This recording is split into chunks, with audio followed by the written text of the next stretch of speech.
کائنات میں سب سے بڑے مصلح اعظم، سب سے بڑے اصلاح کرنے والے محمد الرسول اللہ صلی اللہ علیہ وآلہ وسلم نے افراد کی اصلاح کی، لوگوں کو سنوارا، لوگوں کے اوپر محنت کی، آنے والے آئے اپنی اصلاح کر کے گئے، ایک ایک نے اپنے آپ کو بدلا، اور سب سے بڑی اصلاح میرے عزیزو یہ ہے کہ بندے کا عقیدہ اللہ کے متعلق صحیح ہو جائے۔ یہ معاشرے کی سب سے بڑی اصلاح ہے۔ میں جب اس اصلاح معاشرہ کے موضوع کو لے کے چلا، میں نے بار بار پڑھا، ابتدا کی قرآن پاک، احادیث، تو مجھے سب سے نمایاں چمکتا دمکتا پہلو یہ نظر آیا، جس معاشرے کے افراد کی اللہ کے متعلق اصلاح ہو جائے، ان کا عقیدہ اللہ کے متعلق ٹھیک ہو جائے، پھر ان کے لیے اپنے باقی سارے معاملات کو ٹھیک کرنا آسان ہو جاتا ہے، اور اسی کی بنیاد پر اللہ ان کی دنیا بھی ٹھیک کر دیتا ہے، ان کی آخرت بھی ٹھیک کر دیتا ہے۔ وقال ربنا جل وعلا اللہ الذی خلقکم ثم رزقکم ثم یمیتکم ثم یحییکم هل من شرکائکم من یفعل من ذلکم من شیء سبحانہ وتعالی عما یشرکون ظہر الفساد فی البر والبحر بما کسبت ایدی الناس لیذیقہم بعض الذی عملوا لعلہم یرجعون قل سیروا فی الارض فانظروا کیف کان عاقبۃ الذین من قبل کان اکثرہم مشرکین۔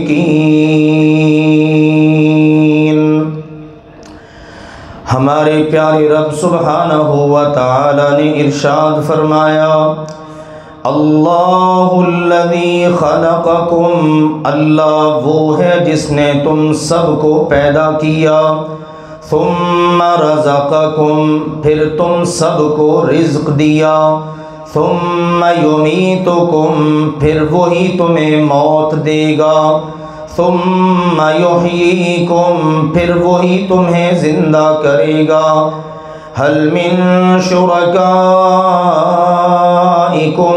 من یفعل من ذلکم من شیء، کیا تمہارے بنائے ہوئے شرکاء جن کو تم نے اللہ کا شریک بنا رکھا ہے، ان میں سے کوئی ہے جو اس سب میں سے کچھ بھی کر سکے؟ سبحانہ، پاک ہے وہ اللہ ذوالجلال والاکرام، وتعالی، اور بہت بلند و بالا ہے، عما یشرکون، اس سے جو یہ لوگ شرک کر رہے ہیں۔ ظہر الفساد فی البر والبحر بما کسبت ایدی الناس، یہ بر و بحر خشکی تری میں جتنا بھی فساد برپا ہے، یہ سب ان لوگوں کے ہاتھوں کی کمائی کی وجہ سے ہے۔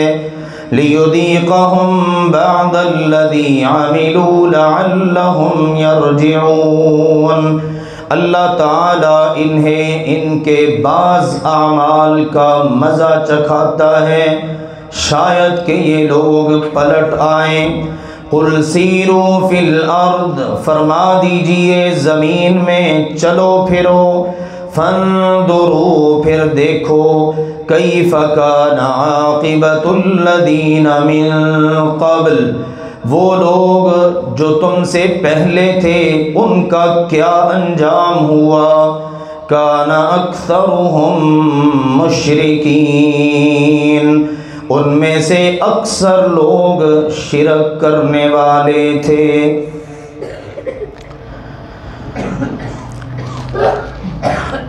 اللہ تعالیٰ کی زمین پر بسنے والے انسان کہ جو ایک معاشرے کو پروان چڑھاتے ہیں، ان کی اصلاح از حد ضروری ہے۔ اگر ان افراد کی اصلاح ہو جائے تو معاشرے کی اصلاح ہوتی ہے۔ معاشرے کی اصلاح سے مراد یہ نہیں ہے کہ آپ معاشی طور پر ترقی کر لیں، بڑی عالی شان بلڈنگیں ہوں، صاف ستھری سڑکیں ہوں، لوگ بڑا اچھے ماحول کے اندر رہ رہے ہوں۔ یہ نہیں مراد اصلاح سے۔ لوگ اگرچہ کچے مکانات میں رہتے ہوں، گلیاں ان کی بے شک آلودہ اور گندی ہوں، اگر آپ احادیث مبارکہ کا مطالعہ کریں تو آپ کو پتہ چلے گا کہ مدینہ منورہ، وہاں پر اللہ کے پیارے نبی سیدنا محمد کریم صلی اللہ علیہ وآلہ وسلم نے آ کر کوئی پکی سڑکیں نہیں بنائیں، کوئی موٹر وے نہیں بنائے، کوئی اور اس طرح کی ترقیاں نہیں، بلکہ احادیث میں صحابہ اور صحابیات کے ایسے سوالات ہیں کہ اللہ کے نبی جی مسجد میں آنا ہوتا ہے، درمیان میں راستے کے اندر اتنا خراب راستہ ہوتا ہے کہ وہاں پر گندگی کے ڈھیر ہوتے ہیں، ان پر سے گزر کے آنا پڑتا ہے۔ تو آپ بتائیے، ہم جب مسجد میں آئیں خواتین تو ہمارے کپڑوں کا کیا حکم ہے؟ آپ پھر ان کو بتاتے وہ جو رستہ تم نے عبور کر کے آنا ہے، تمہاری چادر، تمہارا کپڑا پردے والا اس پر لگے گا، بعد میں مٹی والا کچا راستہ بھی تو آئے گا نا۔ جی بالکل، فرمایا یہ اس کے بدلے میں ہو جائے گا، بعد والا جو راستہ ہے مٹی والا وہ تمہارے کپڑوں کو صاف کر دے گا۔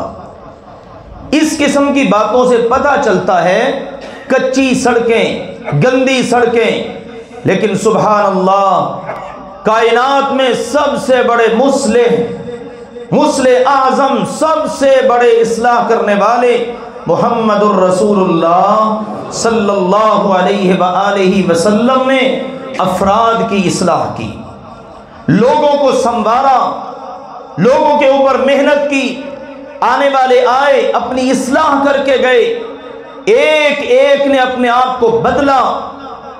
اور سب سے بڑی اصلاح میرے عزیزو یہ ہے کہ بندے کا عقیدہ اللہ کے متعلق صحیح ہو جائے۔ یہ معاشرے کی سب سے بڑی اصلاح ہے۔ میں جب اس اصلاح معاشرہ کے موضوع کو لے کے چلا، میں نے بار بار پڑھا ابتدا کی قرآن پاک، احادیث، تو مجھے سب سے نمایاں چمکتا دمکتا پہلو یہ نظر آیا، جس معاشرے کے افراد کی اللہ کے متعلق اصلاح ہو جائے، ان کا عقیدہ اللہ کے متعلق ٹھیک ہو جائے، پھر ان کے لیے اپنے باقی سارے معاملات کو ٹھیک کرنا آسان ہو جاتا ہے، اور اسی کی بنیاد پر اللہ ان کی دنیا بھی ٹھیک کر دیتا ہے، ان کی آخرت بھی ٹھیک کر دیتا ہے۔ آپ غور کیجئے، نبی پاک صلی اللہ علیہ وآلہ وسلم صفا پہ آ کر کھڑے ہوئے، حکم ملا انذر عشیرتک الاقربین، یہ جو آپ کے قریبی رشتہ دار ہیں، آپ کے خاندان کے لوگ، ان سب کو ڈرائیے۔ سب آ کر جمع ہوئے۔ آپ نے ان کے سامنے کیا پروگرام رکھا؟ آپ نے یہ نہیں کہا مجھے مکہ کا چودھری بنا دو، ابو جہل کو گرا دو، مجھے اٹھا دو، میں تمہیں یہ فلاں پیکج دیتا ہوں، میں تمہارے بچوں کو پڑھا دوں گا، مفت تعلیم دوں گا، مفت تمہیں صحت ملے گی۔ جس طرح آج کل بہت ساری سیاسی پارٹیاں، وہ پارٹیاں بھی جو 70 سال سے ہماری تعلیم سے، ہماری ایجوکیشن سے، ہمارے اخلاق و اقدار سے، ہماری صحت سے، ہر چیز سے کھلواڑ کرتی آ رہی ہیں، وہ آج پھر میدان میں ہیں اور بڑے بڑے عالیشان منشور لے کر، لیکن کسی کا وہ منشور نہیں ہے جو مدینہ کی ریاست بنانے کے لیے محمد الرسول اللہ صلی اللہ علیہ وسلم نے منشور دیا تھا۔ یہاں سے آغاز ہوا۔ آپ نے ان کو کیا کہا؟ کوئی تمہارے لیے پیکج کا اعلان نہیں ہے، ہاں ایک ایسا پیکج ہے جس جیسا پیکج تمہیں دنیا میں کوئی بھی نہیں دے سکتا، اور وہ کیا ہے؟ قولوا لا الہ الا اللہ، تم سب میرے کہنے پر یہ کہو اللہ کے علاوہ کوئی معبود برحق نہیں ہے۔ تم یہ کہہ لو، پھر مجھ سے ضمانت لے لو، یہ کام تمہیں کرنا ہوگا، اور میں تمہیں بتاتا ہوں تفلحو، تم کامیاب ہو جاؤ گے۔ بعض روایات میں ہے تملک العرب والعجم، عرب و عجم کے بادشاہ بن جاؤ گے، پھر جس طرح سے تم نے معاشرے کو بنانا ہوا بنا لینا۔ اور پھر آپ دیکھیے ذرا، سیدنا عمر بن خطاب رضی اللہ تعالی عنہ کا دور ہے، یہ کلمہ پڑھنے والے 22 لاکھ مربع میل سے زائد کے حکمران ہیں، مرضی کی سڑکیں بنا رہے ہیں، مرضی کے راستے بنا رہے ہیں، مرضی کے سرائے بنائے جا رہے ہیں، مساجد بنائی جا رہی ہیں، پورے کا پورا سسٹم، فوج کا، پولیس کا، لوگوں کی حفاظت کا، مسلمانوں کے حقوق کیا ہیں، غیر مسلموں کے کیا ہیں، ایک شاندار معاشرہ وہ پروان چڑھا۔ آج بھی میرے عزیزوں ہمیں اسی پیٹرن پر کام کرنے کی ضرورت ہے۔ ہر فرد اپنی اصلاح کرے۔ اللہ کے متعلق جب عقیدہ ہی صحیح نہیں، پھر جتنا مرضی آپ اخلاق پر محنت کر لیں، عبادات پر محنت کر لیں، جس چیز پر چاہے محنت کر لیں، اگر یہ بنیاد صحیح نہیں تو پھر اوپر کھڑی ہونے والی عمارت کی کوئی حیثیت نہیں۔ نبی اکرم صلی اللہ علیہ وآلہ وسلم سیدنا معاذ رضی اللہ تعالیٰ عنہ کو روانہ کر رہے ہیں یمن کی طرف، اور جا کر انہوں نے دعوت کا کام کرنا ہے، اللہ کے نبی کا نمائندہ بننا ہے۔ آپ علیہ الصلوۃ والسلام نے فرمایا معاذ، اور پھر ان کے بعد بھیجا ابو موسیٰ اشعری کو بھی، کہا تم جا رہے ہو کن کے پاس؟ اہل کتاب کے پاس۔ وہ اہل کتاب ہیں، کتاب والے ہیں، آسمانی دین کو ماننے والے ہیں۔ اب تم نے جانا ہے تو جا کر کیا کام کرنا ہے؟ فَلْيَكُنْ أَوَّلَ مَا تَدْعُوهُمْ إِلَيْهِ شَهَادَةُ اللَّهِ إِلَٰهَ إِلَّا اللَّهِ۔ اے معاذ، سب سے پہلی جا کر جو آپ نے ان کو دعوت دینی ہے، ان کو بتانا ہے، جس کی طرف انہیں بلانا ہے، وہ یہ ہے کہ وہ گواہی دیں اللہ کے علاوہ کوئی معبود نہیں، اللہ کی توحید پر آ جائیں۔ اور بعض روایات میں عبادت اللہ، ایک اللہ کی عبادت ان کو سمجھانی ہے، بتانی ہے، اللہ کے علاوہ کوئی معبود نہیں ہے، اللہ تعالی ہی کو پکارو، اسی سے التجا دعا کرو۔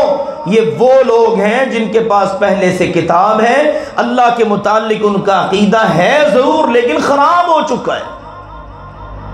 تو آپ دیکھیے اپنی دعوت کا رسول پاک نے آغاز کیا اسی سے، معاشرے کی اصلاح کا بیڑا اٹھایا، پہلی بات یہ کی، اپنے نمائندے بھیج رہے ہیں، پہلی بات وہ یہی کر رہے ہیں، ان کو یہی تلقین ہو رہی ہے۔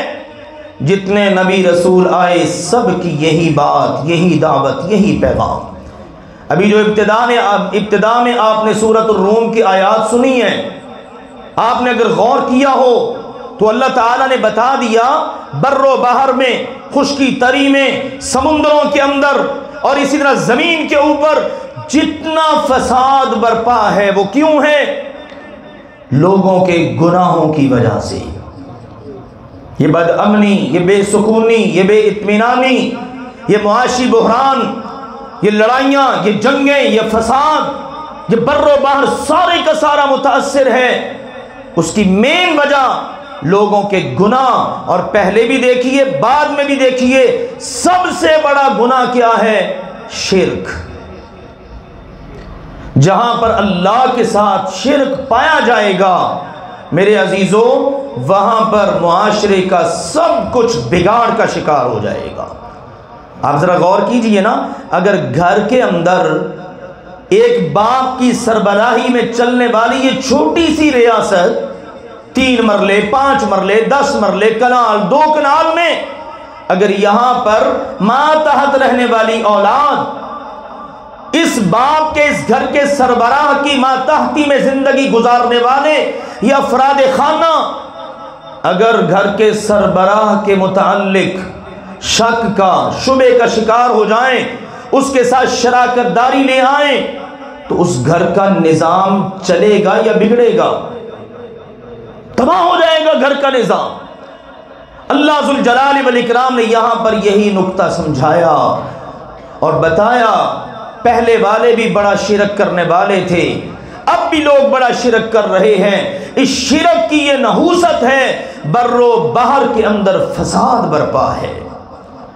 تو یا اللہ جی کیا کریں؟ فرمایا اللہ کو اللہ کا حق دو۔ اللہ کون ہے؟ اللہ الذی خلقکم ثم رزقکم ثم یمیتکم ثم یحییکم۔ اللہ وہ ہے جس نے تم سب کو پیدا کیا، تمہارا خالق، پھر وہی ہے جو تمہیں رزق دیتا ہے۔ آپ ایک ایک بات پر ذرا غور کیجئے۔ ہم دنیا میں آئے، یہی صورت کمال کا ہمیں تعارف کرواتی ہے۔ آخری رکوع کی پہلی آیت فرمایا اللہ الذی خلقکم من ضعف ثم جعل من بعد ضعف قوة ثم جعل من بعد قوة ضعفا وشيبا يخلق ما يشاء وهو العليم القدير۔ اللہ وہ ہے جس نے تمہیں بالکل کمزور ناتواں پیدا کیا۔ بچہ دنیا میں آتا ہے کتنا کمزور، سختی والا ہاتھ بھی اس کو نہیں لگ سکتا، اتنا ہلکا پھلکا پھول جیسا، اور جسم کتنا اس کا حساس ہوتا ہے۔ پھر فرمایا اللہ ذوالجلال والاکرام نے ثم جعل من بعد ضعف قوة، پھر اس کمزوری کو ختم کر کے جسم میں قوتیں کون بھرتا ہے؟ لڑکا بنا دیا، اب یہ جوانی میں آ گیا، اب یہ سارے اعضائے جسم کام کر رہے ہیں، ہاتھ پاؤں دوڑتا ہے بھاگتا ہے، جسم کی ساری قوتیں، اس کے پٹھے بڑے مضبوط ہیں۔ یہ مضبوطی کس نے دی ہے؟ اللہ اکبر۔ وفی انفسکم افلا تبصرون۔ چلو تمہیں جہان تو نظر نہیں آتا، تمہیں آسمان نظر نہیں آتے، زمین نظر نہیں آتی، اوے اپنا آپ تو نظر آتا ہے، اسی کو دیکھ لو۔ ہمارے رب نے کس طرح اپنا تعارف کروایا، لیکن کتنا وہ نمک حرام ہے وہ انسان جو رب کو اس کا حق ہی نہیں دیتا۔ وہ کہتا ہے نہیں، قوتیں تو ساری اسی نے دی ہیں، لیکن اب ان قوتوں کا استعمال میں نے کسی اور کے لیے کرنا ہے، یہی تو شرک ہے۔ وہ کہتا ہے قوت میں نے دی، چل جتنی موج کرنی ہے کر لے، ایک وقت آئے گا۔ ثم جعل من بعد قوة ضعفا وشيبا، پھر ان قوتوں کو ڈھلنے پر مجبور کرتا ہے، کمزوری کی طرف سفر شروع ہے، بوڑھا ہو رہا ہے۔ یہ بڑھاپے میں کون لے کے جاتا ہے؟ بال سیاہ تھے سفید ہونا شروع ہو گئے، پٹھے جناب اب برداشت نہیں کر پا رہے، پہلے جوانی میں کیا کچھ کر لیتا تھا، اب بڑھاپے میں نہیں ہو پا رہا، اب نہ دوڑا جائے، نہ بھاگا جائے، نہ کھڑے ہو کر عبادت ہو سکے، نہ وزن اٹھایا جا سکے۔ یہ سب زندگی کے اندر اتار چڑھاؤ کون لاتا ہے؟ اللہ الذی خلقکم۔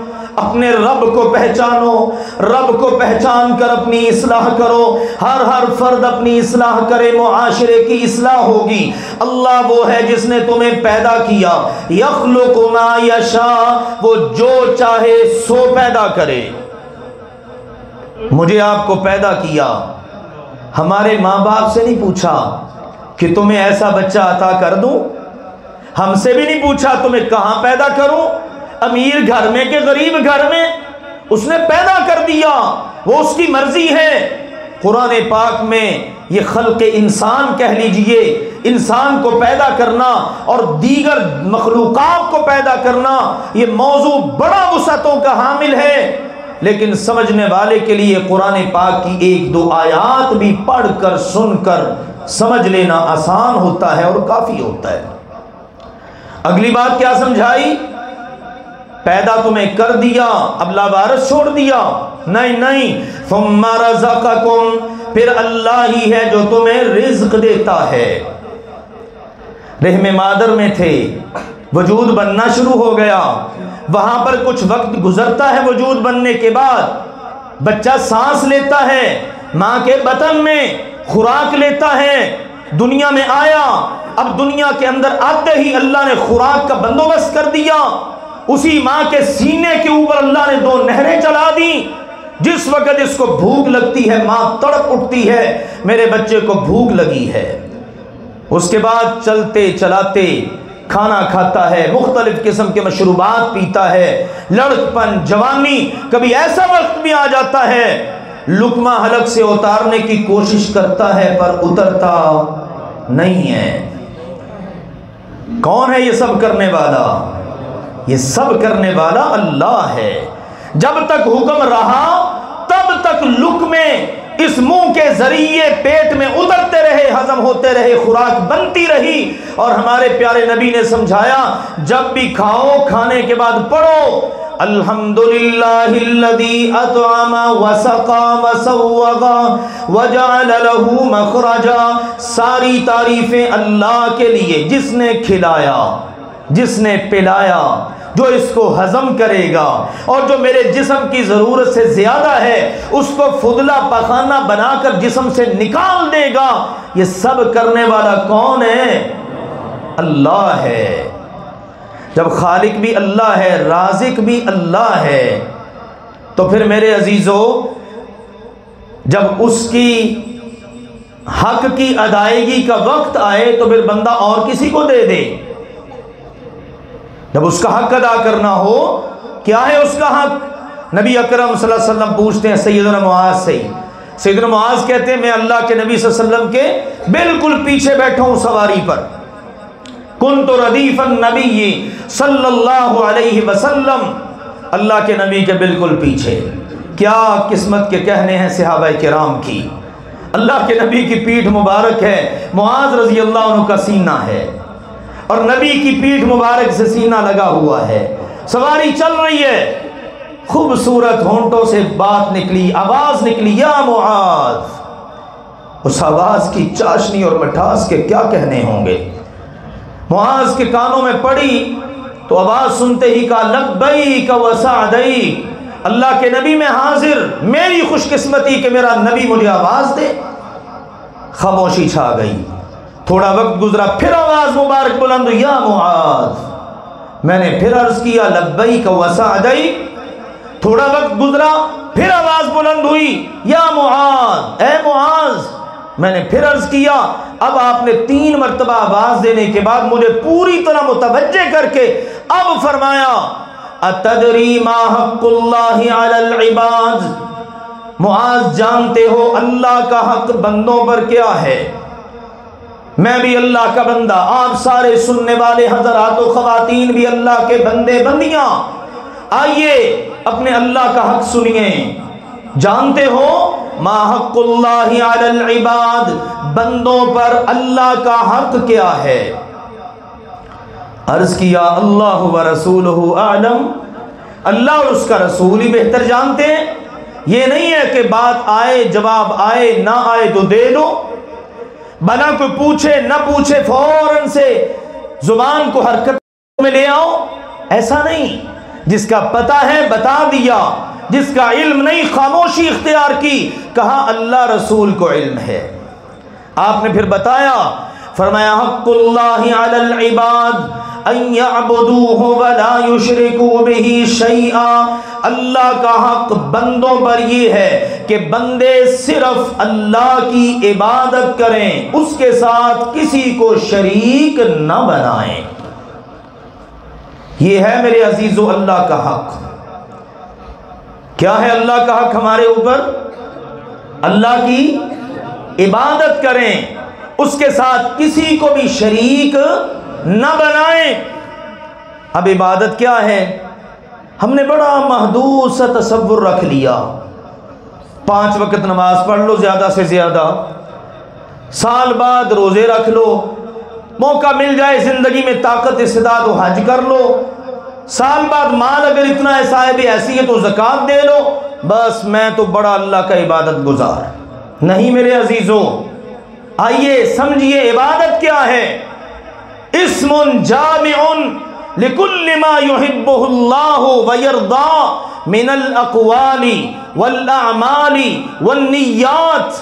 آپ اپنی زبان سے کچھ بولیں، آپ اپنے پورے وجود سے کچھ کریں، آپ کے دل میں پروگرام بن رہا ہے میں نے یہ کرنا ہے یہ کرنا ہے، ان ساری چیزوں کے پیچھے آپ کی نیت یہ ہو میرے بولنے سے، میرے کرنے سے، میری پلاننگ سے میرا اللہ راضی ہو جائے، یہ ہے عبادت۔ میں بھی سوچوں، آپ بھی سوچئے، ہم میں سے کون عبادت کے اس معیار پر پورا اتر رہا ہے کہ میری زبان سے اگر بات نکلے تو کس کی پسند کی، کس کی رضا کی؟ میں سوچوں نا ذرا، دن بھر جاگتے ہوئے کتنی باتیں میری زبان سے نکلتی ہیں، پچھلا چھوڑیے، آج صبح سے لے لیجیے ابھی تک، صبح سے اب تک میری زبان سے کتنی باتیں نکلی جن کے بارے میں مجھے یقین ہو میری زبان سے نکلنے والی ان باتوں کو میرے اللہ نے پسند کر لیا اور وہ راضی ہو چکا ہے۔ سوچئے ذرا اللہ کے لیے، ہمارے اعضائے جسم سے جو کام سرزد ہوتے ہیں، ہم عمل کرتے ہیں، کتنے کام ہیں جن سے ہم اللہ کو راضی کرتے ہوں؟ اٹھتے ہوئے قدم، بڑھتے ہوئے ہاتھ، دیکھنے والی آنکھیں، سننے والے کان، چلنے والی زبان، دھڑکنے والا دل، یہ پورا وجود ہمارا، اس سے ہم کچھ کریں پیچھے کیا ہو؟ اللہ راضی ہو جائے۔ محاسبہ کیجئے اپنا، صبح سے اب تک میں نے جتنے قدم اٹھائے، جتنے کام کیے، کتنے میرے کام ہیں جن سے میرا اللہ خوش ہو جائے؟ خالق وہ ہے، رازق وہ ہے۔ صبح ناشتہ کیا اس کے حکم سے، حلق سے لقمے اترے، کھانے کے گھونٹ اترے، پانی کے اس کے حکم سے۔ اگر وہ روک لیتا ساری دنیا مل کر ایک قطرہ بھی میرے حلق سے میرے وجود میں نہ اتار سکتی، تو میں نے کتنے کام کیے ہیں جن سے میں اس کو راضی کر لوں۔ میرے دل میں ارادہ ہوتا ہے میں یہ کام کر لوں، میں وہ کام کر لوں، میں نے یہ کرنا ہے وہ کرنا ہے، اس کے پیچھے کتنا کیے ہوتا ہے میں نے یہ کام اس لیے کرنا ہے میرا اللہ راضی ہو جائے، میرا اللہ خوش ہو جائے۔ یہ ہے میرے عزیزوں اللہ کا حق۔ ہمارے ہاں تو ہماری قوم کلمہ پڑھ کر بھی اتنا بڑا ظلم ڈھاتی ہے کہ جس کا اللہ کے ہاں کوئی ذرہ برابر بھی گنجائش والا پہلو موجود ہی نہیں، اور عقل مند اس کا تصور بھی نہیں کر سکتے۔ خالق تو اللہ ہو، رازق تو اللہ ہو، سب کرنے والا اللہ ہے، زندگی موت کا مالک اللہ ہے، لیکن اگر بیمار پڑ جائے تو اللہ کے بندوں سے ہی مانگنا شروع کر دے، میں بیمار ہو گیا ہوں، آپ ہی شفا دے سکتے ہو، اولاد نہیں مل رہی، کتنے جو اللہ سے مانگ رہے ہو، اور کتنے جہاں کا پتہ چلا وہ فلاں دربار پہ فلاں گیا تھا، اس نے یہ کیا تھا، تم بھی کر کے دیکھ لو، چل پڑتا ہے۔ وہ فلاں مزار کی خاک کھائی تھی فلاں نے، تم بھی کھا کے دیکھ لو، اپنی بیوی کو بھی کھلا لو، یہ چل پڑتا ہے کون؟ مسلمان کہتا اللہ ہی میرا خالق ہے، اللہ ہی میرا رازق ہے، سمجھتا ہے اللہ نے مجھے اپنی عبادت کے لیے پیدا کیا ہے۔ یہ مشکل میں پھنس گیا، معاذ اللہ ثم معاذ اللہ، کفر اور شرک کی ایسی حدوں کو عبور کرتا ہے کہ اللہ کی پناہ، ہم اللہ کا لاکھ لاکھ شکر ادا کرتے ہیں، اللہ نے جس کو اس سے بچا رکھا، اے ہمارے پیارے رب ہمیں بس اپنے ساتھ ہی جوڑ کے رکھنا۔ ایک بکنے والا بکتا کہتا ہے وہ جو ہزاروں سال عرش پر مستوی تھا نا، وہ علی بن کر مکے میں آ گیا۔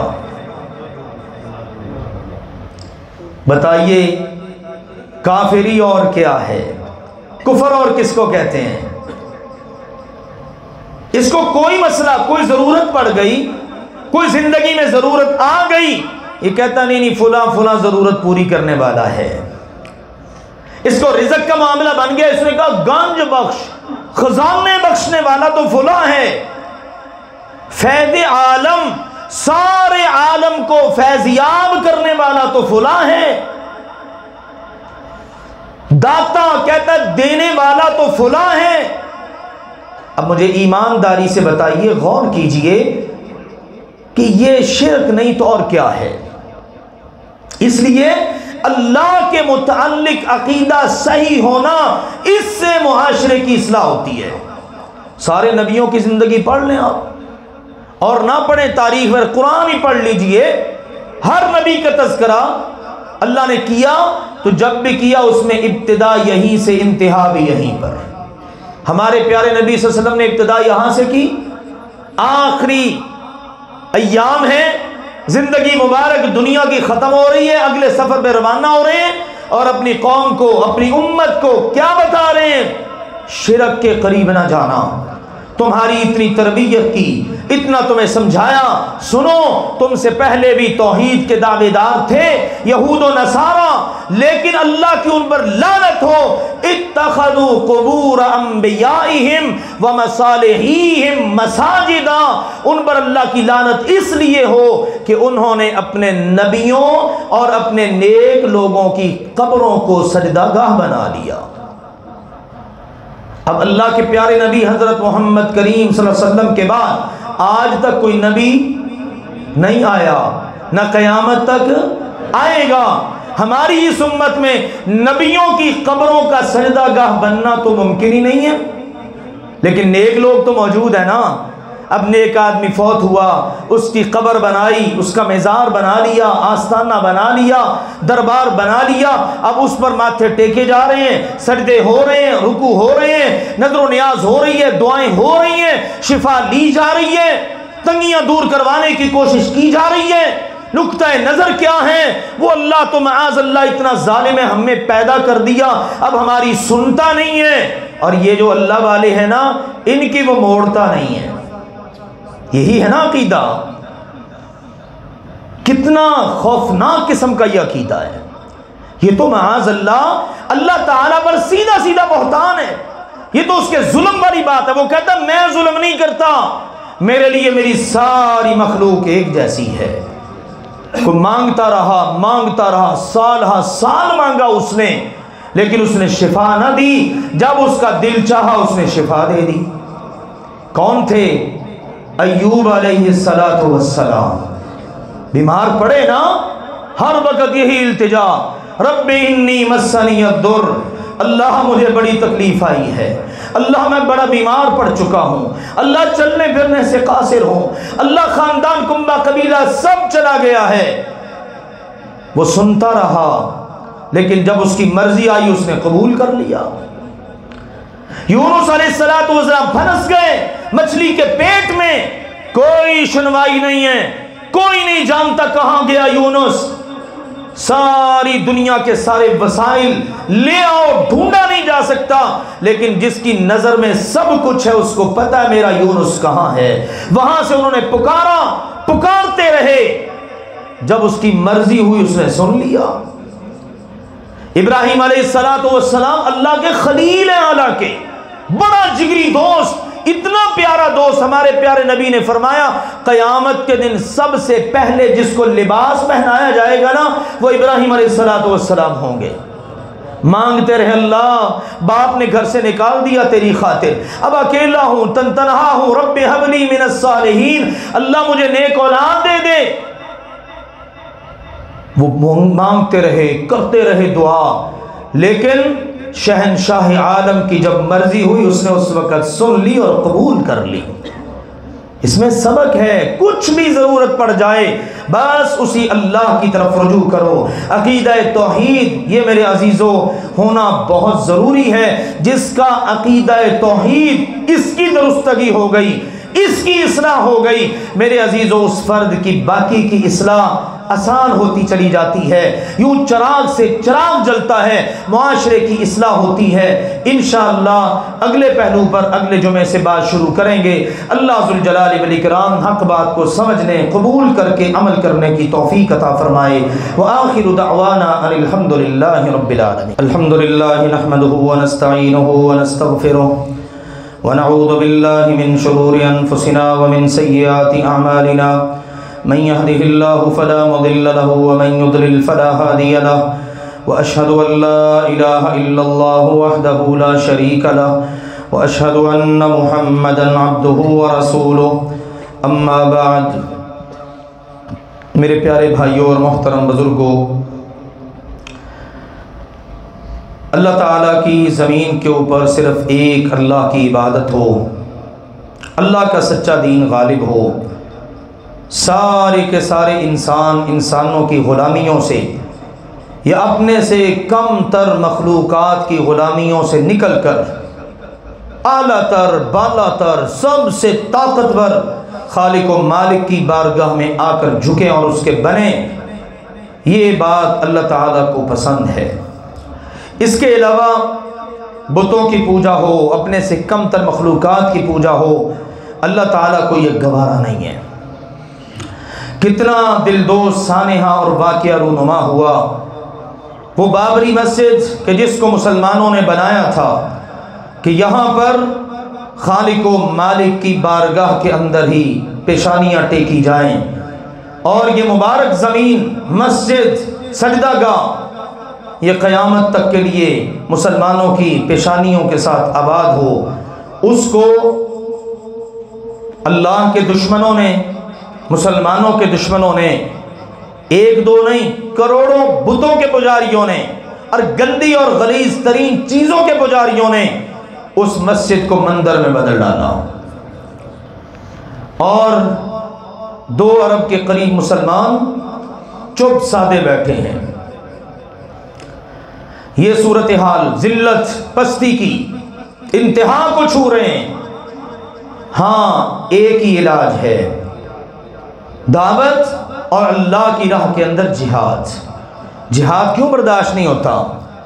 ان ظالموں کو جہاد اس لیے برداشت نہیں ہوتا کہ جب جہاد ہوتا ہے پھر اللہ کے گھروں کی حفاظت بھی ہوتی ہے، پھر امت مسلمہ کے جوانوں کا خون جوش مارتا ہے، وہ اپنی اقدار، روایات، اپنے شعائر جو کہ اللہ کے شعائر ہیں، مقدس چیزیں ہیں، پھر ان کی حفاظت کرنے کے لیے جان کی بازی تک بھی دینے کے لیے تیار ہو جاتے ہیں۔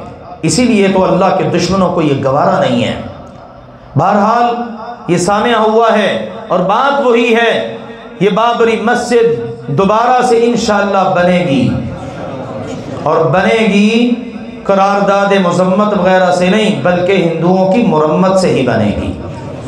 جس طرح پہلے کے اسلامی مسلم حکمرانوں نے جہاد کے ذریعے ان جگہوں کو حاصل کیا اور یہاں پر اسلام کا پرچم لہرایا، انشاءاللہ اب بھی ایسا ہی ہوگا۔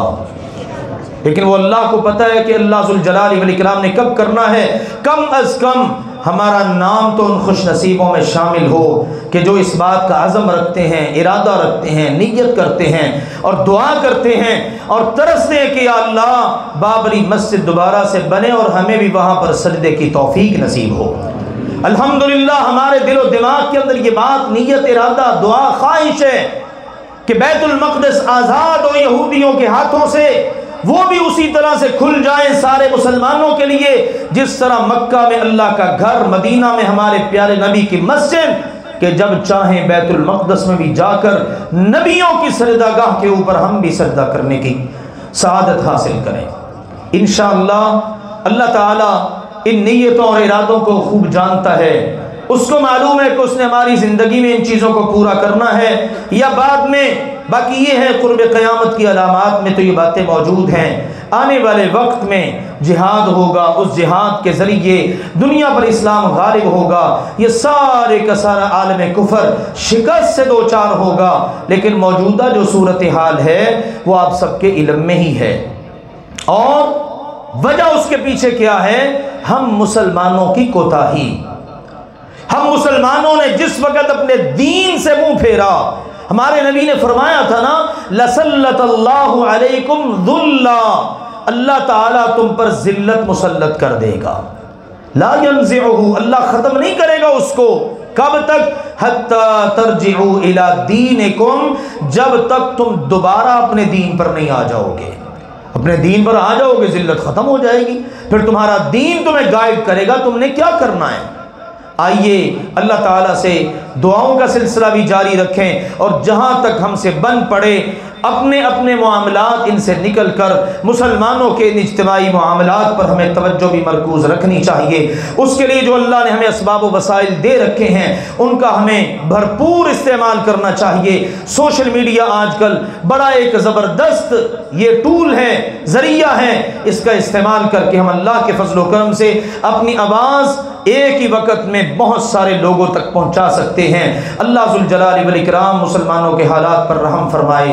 اللہم اشفنا واشف مرضانا ومرضى المسلمین، اللہم اشفنا واشف مرضانا ومرضى المسلمین، اللہم اشفنا واشف مرضانا ومرضى المسلمین، اللہم اقض حاجاتنا وحاجات المسلمین، اللہم اعز الاسلام والمسلمین، اللہم انصر المسلمین المستضعفین فی کل مکان، اللہم انصر عبادک الموحدین المجاہدین الذین یجاہدون فی سبیلک فی کل مکان، اللہم اغفر لنا ولوالدینا ولاساتذتنا ولجميع المسلمين والمسلمات والمؤمنين والمؤمنات الأحياء منهم والأموات، وآخر دعوانا أن الحمد لله رب العالمين۔